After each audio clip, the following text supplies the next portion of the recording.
박근혜 전 대통령은 자기가 필요할 때 말하는 스타일이다. 이런 말을 하셨던 분입니다. 전용욱 작가가 전망대 스튜디오에 나와 계십니다. 어서 오세요. 안녕하세요. 네. 어제 출석 장면도 지켜보셨고 또 오늘 아침에 이제 나오는 장면도 보셨을 텐데요. 어떤 생각이 드셨습니까? 어제 추석 장면을 지켜볼 때 박근혜 전 대통령이 이 전 대통령으로서의 역할을 과연 했나 이런 의문이 들었습니다. 네. 출석하면서 그동안에 나라가 이 지경이 되기까지의 자신의 그 책임에 대해서 분명히 언급을 했어야 된다고 저는 생각했어요. 네.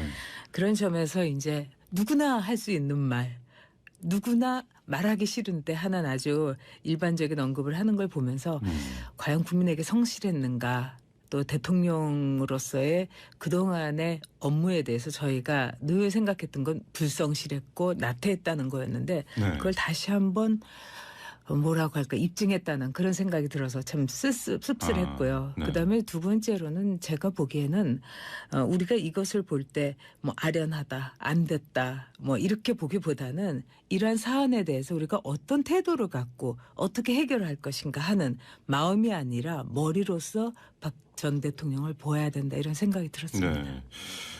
당초 이제 전용욱 작가께서는 이제 방송에서 박 전 대통령이 검찰 출석을 거부할 것이다 네. 이런 예상을 하셨어요. 네. 근데 뭐 결과적으로 빗나간 셈인데 이 네. 말을 하셨던 취지는 뭐였습니까? 저는 개인적으로 박 전 대통령이 갖고 있는 카드가 네. 거의 없다고 생각했어요. 왜 그러냐면 13가지의 그 혐의도 그렇고 이것이 이제 이번 검찰에서 불렀던 것이 사실은 검찰은 조사를 거의 다 끝내고 그 네. 전날 SK의 최태원 회장까지 이제 다 신문을 하고 그랬기 때문에 아마 확인하는 그랬느냐 아니면 거기에 대해서 네 아니오의 답이었을 거예요. 그래서 네. 이런 그 조여드는 상황 속에서 과연 나가가지고 이제 박 전 대통령이 이 모든 걸 받을 어떤 자세나 태도나 준비가 되느냐 이 점에 대해서 저는 의문이었어요. 근데 네. 이제 아마도 집에 도착했을 때의 언론에서의 그 비판이라든가 또는 8인 호위무사에 대한 시중의 여론 네. 그리고 이제는 전직 대통령이 아니라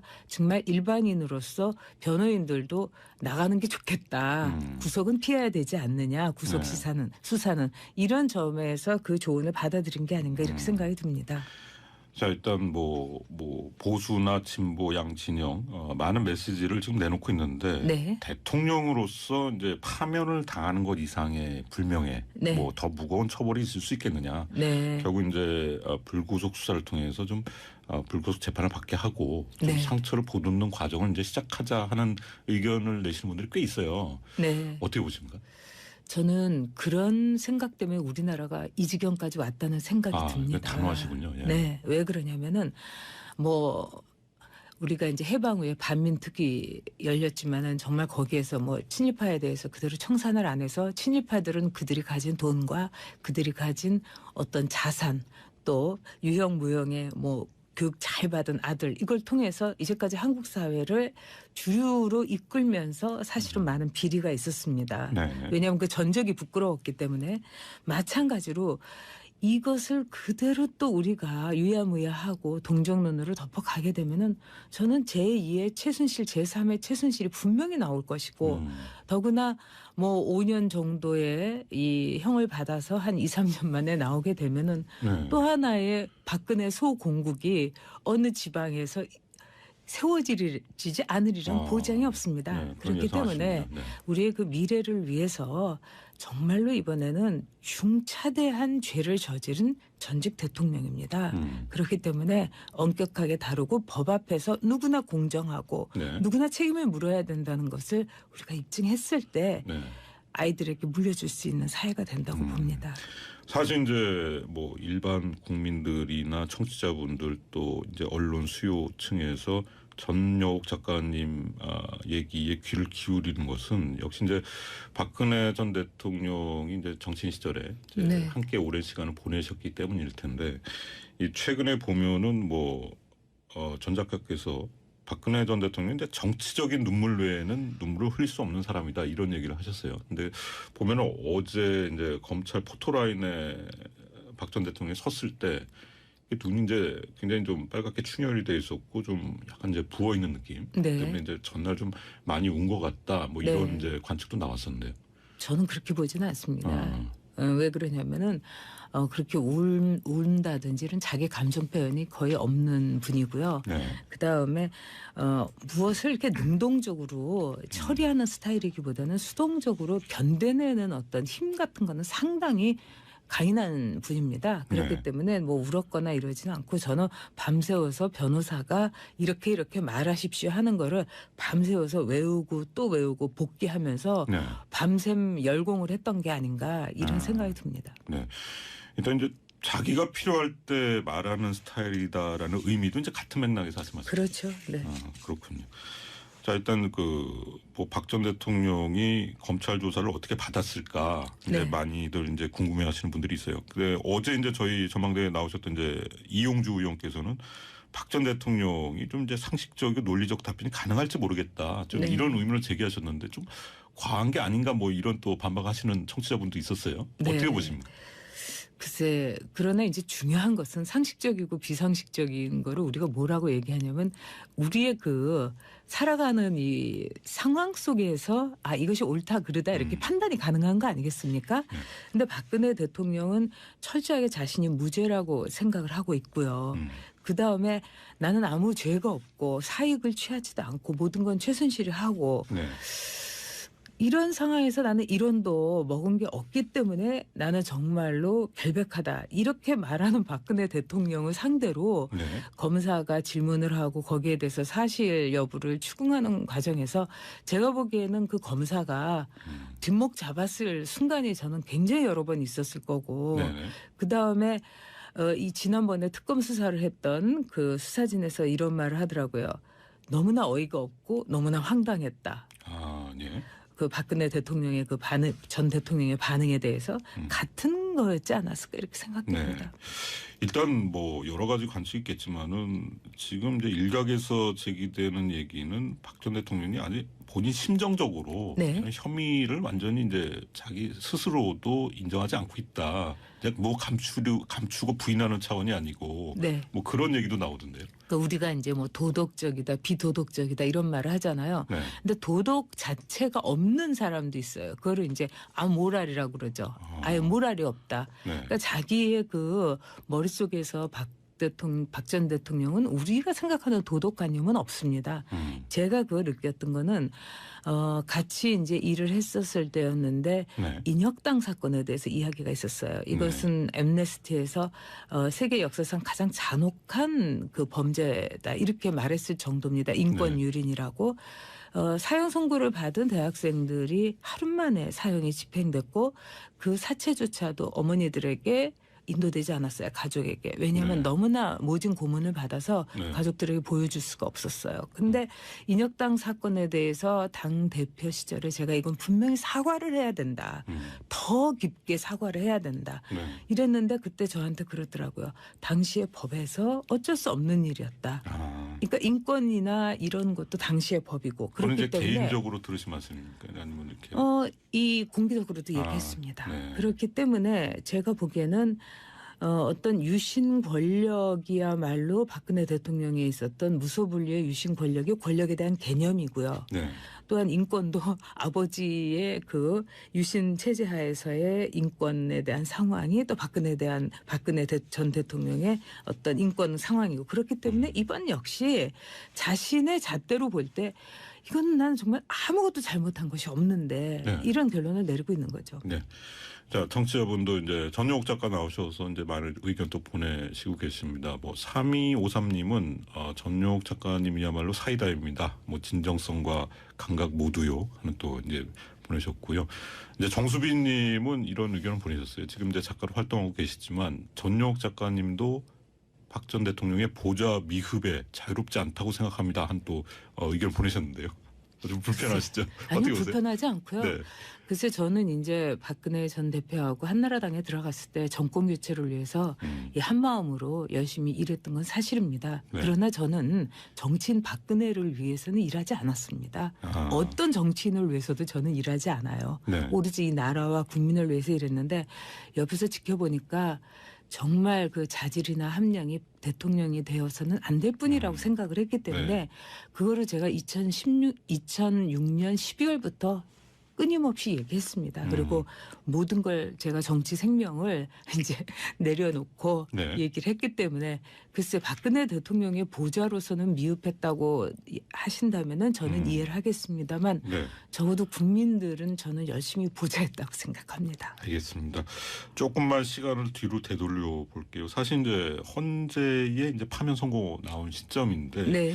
지금 와서 이제 언론이나 여러 가지 이제 전문가들을 통해서 나온 얘기는 당시에 박근혜 전 대통령이 탄핵 기각을 확신하고 있었다. 네. 이런 징후들이 여러 곳에서 보인다. 이제 이런 얘기가 나오고 있어요. 뭐 청와대 참모들이라든지 대리인단이 계속 보고를 했지만은 뭔가 좀 부정확한 보고가 이루어졌고 네. 결과적으로 이 선고 순간까지 전 대통령 자신은 기각을 생각하고 있었다는 네. 얘긴데요. 어떻게 보세요? 그럴 수 있었다고 봅니다. 왜냐하면 간간히 청와대의 분위기가 이제 제가 아는 그 어떤 가까이 있는 사람한테도 흘러나왔었는데 네. 뭐 여기는 영상 10도예요. 뭐 이런 얘기를 제가 많이 들었습니다. 그리고 봄이 왔어요. 이런 얘기도 들었었고요. 네. 그만큼 이제 가까이에 있는 직원들이 그렇게 느꼈을 정도면 이루 말할 수가 없고요. 그다음에 직원을 하는 사람들을 옆에 두기보다는 아마 그 변호인단도 끊임없이 박 대통령의 기분과 심기를 북돋워주는 역할에 치중했을 거라고 봅니다. 네. 그래서 그 변호인단이 제대로 된 변호도 하지 않았고요. 이게 뭐 이제까지 박 전 대통령의 국정 전반하고 똑같지 않습니까? 네.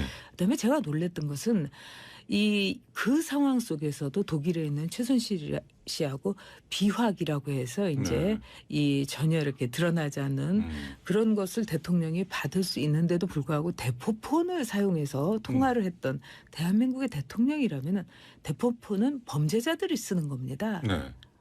맞지 않은 사람들이 쓰는 거예요. 그렇죠. 더 말할 것도 없다고 봅니다. 그 부분이 굉장히 좀 국민들을 많이 실망시켰던 그런 네. 부분 같아요. 그런데 이제 일단 검찰 소환 조사 받았지만은 삼성동 자택으로 돌아간 이후에 네. 이른바 그 사저 정치 얘기가 나오고 있습니다. 뭐 호위무사 8인 말씀도 하셨지만은 이제 저서 오만과 무능인가요? 네. 최근에 내신 책을 보면은 박근혜 전 대통령의 정치는 이제 시장 정치라는 표현을 쓰였어요. 이게 네. 이제 같은 맥락에서 볼 수 있나요?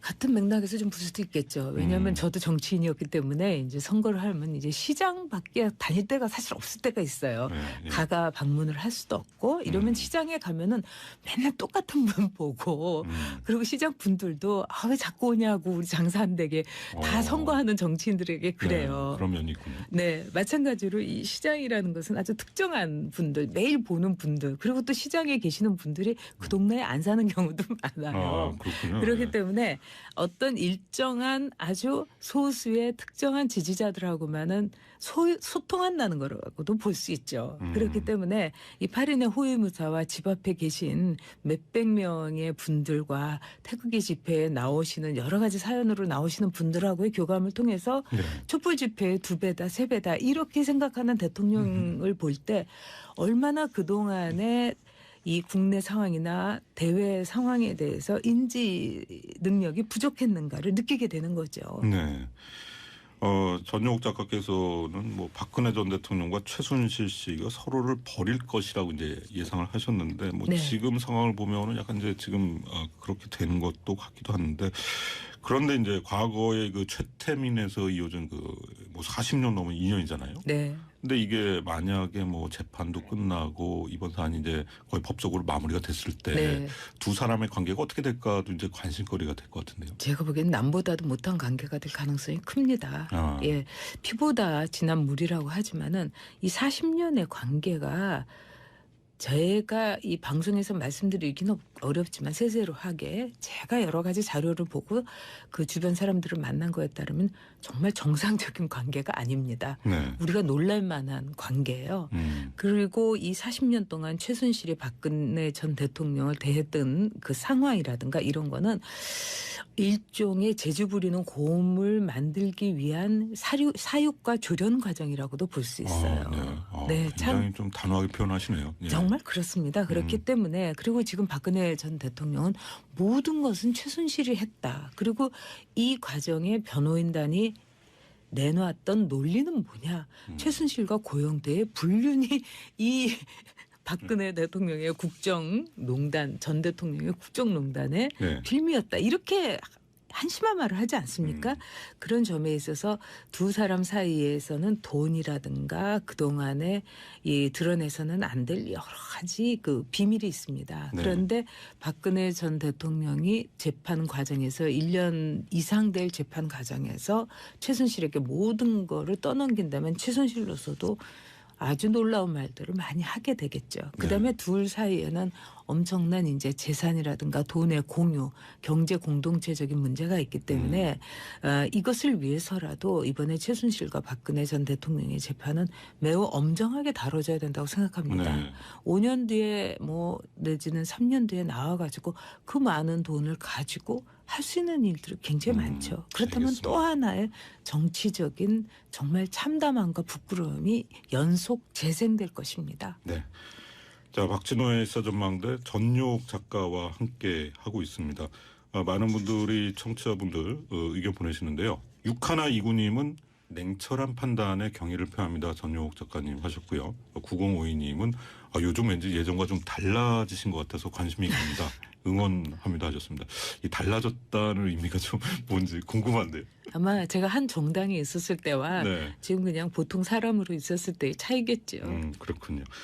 자, 이 정치적으로 전망을 좀 해보면은 지금 이제 박근혜 전 대통령의 앞으로 뭐 일단 뭐 재판도 긴 과정을 거치겠지만은 네. 이 앞으로의 운명이 이제 한 두 가지 정도로 예측이 되는 것 같아요. 뭐 정치적 재기를 모색할 수도 있다 네. 이런 면이 있고, 약간 이제 다음 이제 정권이 들어서면은 뭐 이제 법적인 좀 사면을 받을 수도 있다 이런 네. 예측인데 두 가지 정도 나오는 것 같은데요. 네. 어떻게 보십니까? 저는 둘 다 안 된다고 봅니다. 아, 정치적 사면을 할 후보라면 저는 찍지 그러니까 안 될 않겠습니다. 거라고 보시는 겁니까? 안 된다고 보시는 겁니까? 그거는 정치라는 것은 수많은 이제 그 거래가 있는 곳이죠. 그런데 이번 일에 대해서는 법 앞에 엄정하게 다뤄야지 네. 만약에 이것을 정치적인 이유로 뭐 대화합이라든 미명 아래서 이 추한 일을 덮는다면은 그 사람은 지도자 자격이 저는 없다고 생각합니다. 네. 그래서 저는 이번에 제가 대통령을 뽑는 여러 가지 기준이 있지만 사면의 이야기를 하는 대통령은 저는 후보는 안 뽑을 생각입니다. 예. 그거는 우리 사회에서의 진짜 이번에 이 참담함을 듣고서 공정함과 이 정의로운 사회를 이루기 위한 그 좋은 기회를 저버리는 것입니다. 또 두 번째는 박근혜 대통령은 반드시 재기를 도모할 것입니다. 그렇게 예상을 하시죠. 권력이 없으면 살 수 없는 권력 동물이라고 볼 수 있어요. 그런데 말씀하신 대로 결국 이제 뭐 지금 지지층이 일단 구체화돼서 시각적으로 보이는 지지층이 있고 네. 또 이제 아까 호위무사 말씀도 하셨지만은 이제 이해관계를 같이 하는 정치인들 있고요. 네. 그래서 이제 뭐 일종의 뭐 진지전이랄까요? 뭐 이런 네. 표현이 적절한지 모르겠는데 네. 그런 식으로 정치적 재기를 모색하는데 뭐 내년 지방선거나 3년 뒤에 총선을 모색하는데 역시 그 자신의 정치적 고향인 대구 경북을 중심으로 해서 이런 네. 정치를 좀 펴지 않을까 하는 전망도 나오는데. 그게 현실적인 전망이겠죠. 네. 예, 왜냐하면 지금 박근혜 전 대통령이 어딜 가겠습니까? 저는 옥천도 사실은 옥천 현지에서는 굉장히 냉랭한 시선으로 보고 있어요. 네. 그렇기 때문에 옥천 가기는 힘들 것 같고 제가 보기에는 그리고 정치적인 그 야망을 도저히 버릴 수 없는 분이기 때문에 아마 자신이 소공국을 구축할 수 있는 곳으로 갈 겁니다. 그렇다면 뭐 명확한 곳이 떠오르겠죠. 저는 그분들이 참 안 됐다고 생각합니다. 네. 그 지역에 계신 분들이. 아직도 그 부분은 우리나라 이제 정치의 좀 후진적인 면 좀 보여주고 있는 그런 부분인 것 같아요. 앞으로는 금방 달라지지 않을까요? 저는 이번 네. 일이 우리로서는 참 가슴 아프고 부끄럽고 수치스러운 일이지만은 알겠습니다. 짧은 기간에 많은 변화를 이룰 수 있는 부분이라고도 생각합니다. 네, 좀 기대를 해보겠습니다. 이제 새누리당의 과거에 이제 몸담으셨기 때문에 지금 보수 진영 얘기를 뭐 안 할 수가 없을 것 같아요. 지금 전 작가님은 지금도 보수주의자십니까? 저는 보수 정당이 지금 없기도 하지만 네네. 저는 제 보수주의라는 말을 자유롭게 할 수 있습니다. 왜냐하면 지금 있는 분들은 보수 정당도 아니고 네. 보수주의의 어떤 가치를 갖고 있는 분들도 아닙니다. 사실 이제 국정농단 사태가 터졌을 때 많은 분들이 기대한 것은 이제 보수가 좀 혁신을 통해서 새로 태어나는 네. 그런 과거와 단절된 새로운 모습의 보수를 기대를 했는데 네. 지금 이제 대선 국면을 보면은 뭐 홍준표 경남지사도 그렇고 네. 사실상 단절이라기보다는 뭐 같이 가야 한다는 그런 입장으로 지금 좀 나서시는 것 같아요. 그거는 이제 제가 보기에는 일종의 그 지금의 그 자유한국당이 네. 일종의 당으로서의 이제 그 뼈대를 갖추고 있기 때문에 그 뼈대가 필요해서 그런 겁니다. 전국적인 조직이라든가 네, 네. 아주 정치적인 실리 때문이겠죠. 득표 차원이라고 봐야겠네요. 그럼. 득표 차원이고 선거 운동을 하기 위해서 진지가 필요하다는 차원이겠죠. 네. 그렇지만은 제가 볼 때는 우리나라 국민이 이번에 탄핵에 대해서 86% 어떤 때는 89%까지 찬성을 했습니다. 응? 그리고 네. 구속에 대해서는 한 65%의 국민들이 찬성을 하는데 여기에는 굉장히 많은 보수 지지자 또는 보수주의자라고 생각했던 분들이 들어가 있습니다. 네. 그렇기 때문에 국민 가운데서의 보수의 가치를 가진 분들은 저는 확실하게 변했고 이번에 대해서 더 엄격하게 보고 있다고 생각합니다. 문제는 정치고 문제는 정치인이라고 생각합니다. 뭐 일정 정도의 지지율은 끌어낼 수 있겠지만은 그러나 그 지지율이라는 게 과연 이 사회에 바람직한 변화를 가져올 수 있는 네. 지지라고 볼 수는 없겠죠. 일단 이제 넓게 보면은 지금 자유한국당 대선 주자로 나오신 이제 홍준표 경남지사가 일단 지금 흘러가는 흐름을 보면은 이제 보수 진영의 후보가 될 가능성이 상당히 높아지는 그런 저도 양상인 것 그렇게 같아요. 봅니다. 네. 어떻게 평가하십니까? 저는 이제 매우 가까이 있었고 그분을 잘 안다고도 할 수 있는 사람인데요. 상당한 돌파력이 있고 그다음에 아젠다 세팅을 할 수 있고 그거를 폭발시킬 수 있는 일종의 선동가적인 그 정치인입니다. 네. 그렇기 때문에 이분이 나오는 거를 지지하는 보수층도 있을 거예요. 왜냐하면은 문재인 후보에 대한 강한 비토를 갖고 있는 분들은 홍준표가 나와가지고 좀 판을 한번 뒤흔들고 그 문재인 대세론에 대해서 일격을 가하기를 바라는 거죠. 네. 마치 그 9년 전에 이정희 후보처럼 그렇게 그 역할을 제2의 이정희 역할을 하기를 바란다고도 볼 수 있죠. 네. 자, 홍석현 뭐 전 중앙일보 JTBC 회장 네. 출마설 뭐 지금은 좀 잠잠해진 것 같은데 네. 뭐 전 작가님도 언급을 하셨어요. 어떻게 네. 봐야 될까요? 저는 참 불행한 일이라고 봅니다. 아. 왜냐하면 언론사의 사주는 어디까지나 기자들과 후배 언론인을 보호하는 역할에 충실해야 됩니다. 네. 그것이 약속이에요. 근데 이분은 어떻게 보면은 자신이 있었던 언론사를 기반으로 해갖고 공직이라는 이름 아래 자기의 정치적인 하나의 이 기회 내지는 정치적인 하나의 입지를 모색한다는 점에서 전 참 씁쓸합니다. 네. 그렇게 공직이 좋았으면은 일찌감치 들어와서 바닥부터 올라갔어야죠. 네. 돈과 권력을 두 가지를 다 가질 수는 없습니다. 네. 말씀 들으면서 또 시간이 다 됐네요. 네. 앞으로도 좀 자주 나오셨으면 좋겠습니다. 또는 8인 호위무사에 대한 시중의 여론 네. 그리고 이제는 전직 대통령이 아니라 정말 일반인으로서 변호인들도 나가는 게 좋겠다. 구속은 피해야 되지 않느냐. 구속 네. 수사는 이런 점에서 그 조언을 받아들인 게 아닌가 이렇게 생각이 듭니다. 자, 일단 뭐 보수나 진보 양 진영 많은 메시지를 지금 내놓고 있는데 네. 대통령으로서 이제 파면을 당하는 것 이상의 불명예, 네. 뭐 더 무거운 처벌이 있을 수 있겠느냐. 네. 결국 이제 불구속 수사를 통해서 좀 불구속 재판을 받게 하고 좀 네. 상처를 보듬는 과정을 이제 시작하자 하는 의견을 내시는 분들이 꽤 있어요. 네. 어떻게 보십니까? 저는 그런 생각 때문에 우리나라가 이 지경까지 왔다는 생각이 듭니다. 단호하시군요. 예. 네. 왜 그러냐면은 뭐 우리가 이제 해방 후에 반민특위 열렸지만은 정말 거기에서 뭐 친일파에 대해서 그대로 청산을 안 해서 친일파들은 그들이 가진 돈과 그들이 가진 어떤 자산 또 유형 무형의 뭐 교육 잘 받은 아들 이걸 통해서 이제까지 한국 사회를 주류로 이끌면서 사실은 안 됐다 뭐 이렇게 보기보다는 이러한 사안에 대해서 우리가 어떤 태도를 갖고 어떻게 해결할 것인가 하는 마음이 아니라 머리로서 박 전 대통령을 보아야 된다 이런 생각이 들었습니다. 네.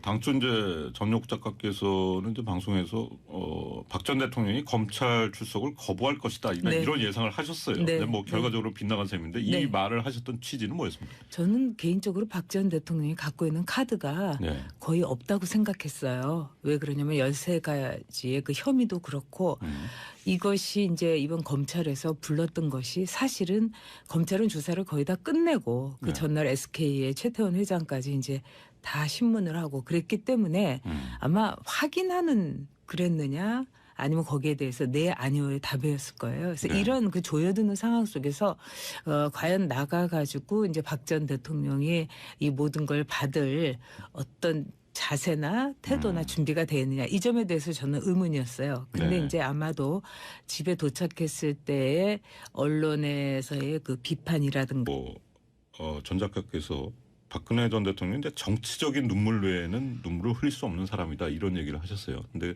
보면은 어제 이제 검찰 포토라인에 박 전 대통령이 섰을 때 눈이 이제 굉장히 좀 빨갛게 충혈이 돼 있었고 좀 약간 이제 부어 있는 느낌 네. 때문에 이제 전날 좀 많이 운 것 같다 뭐 네. 이런 이제 관측도 나왔었는데요. 저는 그렇게 보지는 않습니다. 아. 왜 그러냐면은 그렇게 운다든지 이런 자기 감정 표현이 거의 없는 분이고요. 네. 그 다음에 무엇을 이렇게 능동적으로 처리하는 스타일이기보다는 수동적으로 견뎌내는 어떤 힘 같은 거는 상당히 강인한 분입니다. 그렇기 네. 때문에 뭐 울었거나 이러지는 않고 저는 밤새워서 변호사가 이렇게 말하십시오 하는 거를 밤새워서 외우고 또 외우고 복귀하면서 네. 밤샘 열공을 했던 게 아닌가 이런 아. 생각이 듭니다. 네. 일단 이제 자기가 필요할 때 말하는 스타일이다라는 의미도 이제 같은 맥락에서 말씀하셨죠. 그렇죠. 네. 그렇군요.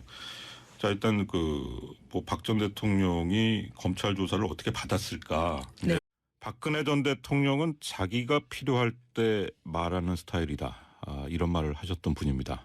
전용욱 작가가 전망대 스튜디오에 나와 계십니다. 어서 오세요. 안녕하세요. 네. 어제 출석 장면도 지켜보셨고 또 오늘 아침에 이제 나오는 장면도 보셨을 텐데요. 어떤 생각이 네. 드셨습니까? 어제 추석 장면을 지켜볼 때 박근혜 전 대통령이 이 전 대통령으로서의 역할을 과연 했나 이런 의문이 들었습니다. 네. 출석하면서 그동안에 나라가 이 지경이 되기까지의 자신의 그 책임에 대해서 분명히 언급을 했어야 된다고 저는 생각했어요. 네. 그런 점에서 이제 누구나 할 수 있는 말, 누구나 말하기 싫은데 하는 아주 일반적인 언급을 하는 걸 보면서 과연 국민에게 성실했는가 또 대통령으로서의 그동안의 업무에 대해서 저희가 늘 생각했던 건 불성실했고 나태했다는 거였는데 네. 그걸 다시 한번 뭐라고 할까 입증했다는 그런 생각이 들어서 참 씁쓸했고요. 네. 그다음에 두 번째로는 제가 보기에는 우리가 이것을 볼 때 뭐 아련한 많은 비리가 있었습니다. 네. 왜냐하면 그 전적이 부끄러웠기 때문에 마찬가지로 이것을 그대로 또 우리가 유야무야하고 동정론으로 덮어가게 되면은 저는 제2의 최순실, 제3의 최순실이 분명히 나올 것이고 더구나 뭐 5년 정도의 이 형을 받아서 한 2, 3년 만에 나오게 되면은 네. 또 하나의 박근혜 소공국이 어느 지방에서 세워지지 않으리란 보장이 없습니다. 네, 그런 그렇기 때문에 예상하십니다. 네. 우리의 그 미래를 위해서 정말로 이번에는 중차대한 죄를 저지른 전직 대통령입니다. 그렇기 때문에 엄격하게 다루고 법 앞에서 누구나 공정하고 네. 누구나 책임을 물어야 된다는 것을 우리가 입증했을 때 네. 아이들에게 물려줄 수 있는 사회가 된다고 봅니다. 사실 이제 뭐 일반 국민들이나 청취자분들 또 이제 언론 수요층에서 전용욱 작가님 얘기에 귀를 기울이는 것은 역시 이제 박근혜 전 대통령이 이제 정치인 시절에 이제 네. 함께 오랜 시간을 보내셨기 때문일 텐데 이 최근에 보면은 뭐